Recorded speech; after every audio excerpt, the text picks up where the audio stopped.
All right, let's dive into a pet problem that's, well, a little bit creepy. It often just looks like a simple case of dry skin, but it's actually something much, much more alive.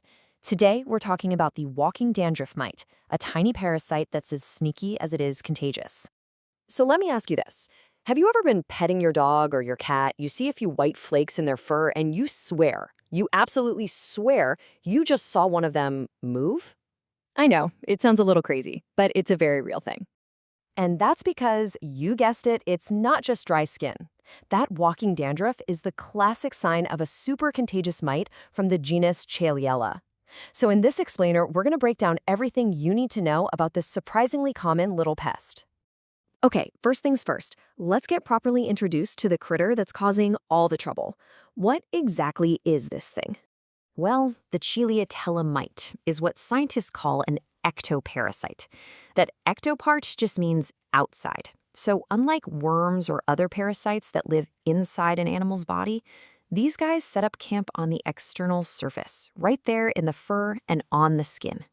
And, this is a really important distinction to make. We spend a lot of time worrying about those internal parasites, right? The endoparasites like hookworms. But ectoparasites like Cheyletiella mites pose a totally different kind of threat because they live and breed right on the surface, making them incredibly easy to pass around through simple contact. So here's their official family tree, so to speak. They're in the class Arachnida, which, means these little mites are actually relatives of spiders and ticks. Now, there are three main species, and each one has a favorite host. Yaskiri tends to go for dogs, Blakey for cats, and Parasitovorax for rabbits. But don't let that fool you. They're definitely not picky eaters and will happily visit other animals. So now that we know what it is, let's talk about where in the world you might find it. The short answer? Pretty much everywhere.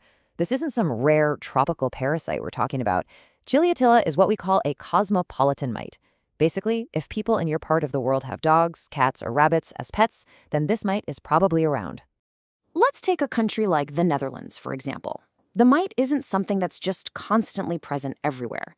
Instead, you see these sporadic outbreaks pop up, especially in places where lots of animals are together, like shelters or breeding kennels. That's why it's often thought of as an import disease. All it takes is one infected animal being introduced to a new group to kick off a brand new outbreak. Now, to really understand how to beat this parasite, you've got to understand how it lives. So let's take a closer look at its life cycle. What's really interesting is that the entire life of a Cheyletiella mite happens on just one animal. It's pretty efficient. It starts as an egg, which the female kind of loosely glues onto a hair. From there, it hatches and goes through a few different stages, pre-larva, larva, and to nymph stages, before it finally becomes a reproducing adult. That whole journey takes about 3 to 5 weeks. Okay, this is a number you absolutely have to remember. 10 days.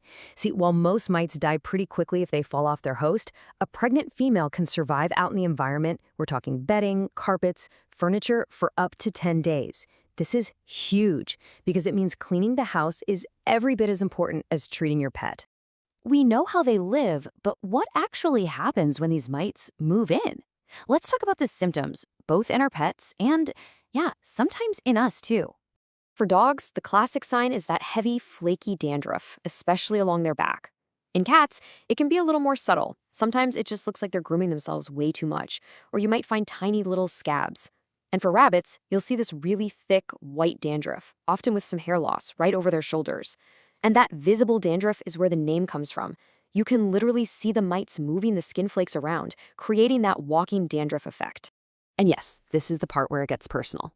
This mite can absolutely affect humans. It's estimated that about 1 in 5 people, that's 20%, who live with an infested pet, will end up developing some kind of skin irritation themselves.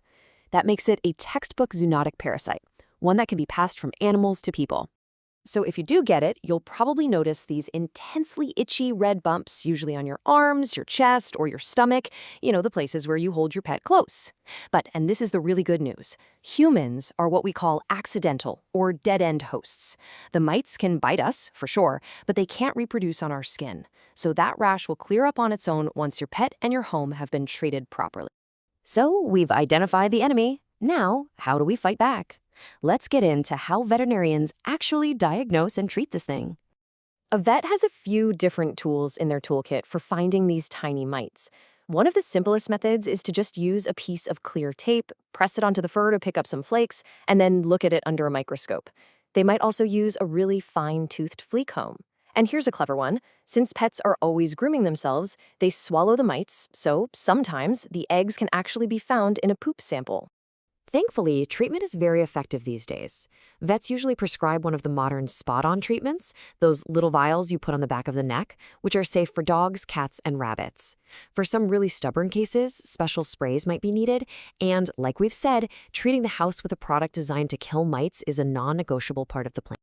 Okay, so we know how to get rid of an infestation, but let's talk about the most important part: how to keep it from ever happening again or in the first place. The key to success here really boils down to a solid 3-part strategy. Number 1, you have to treat every single animal in the house at the same time, even if they don't seem to have symptoms. Number 2, you've got to decontaminate the environment. Wash all the bedding, vacuum everything like crazy, and use a good premises spray. And 3, keep up with good hygiene, especially if you have multiple pets or visit places like dog parks often. And just for full transparency, all of the information we've gone over in this explainer was compiled using a Gemini deep search. If you're a real science nerd and want to go even deeper, we've got a complete list of our sources in the Notebook LM document that's linked down in the description. So I'll just leave you with this one question to think about. The next time you see a few little white flakes on your furry friend, are you going to be looking just a little bit closer? It's amazing how a little bit of knowledge can make a huge difference in keeping our pets happy and healthy. If you found this explainer helpful, we'd really appreciate it if you'd subscribe and become part of our community here.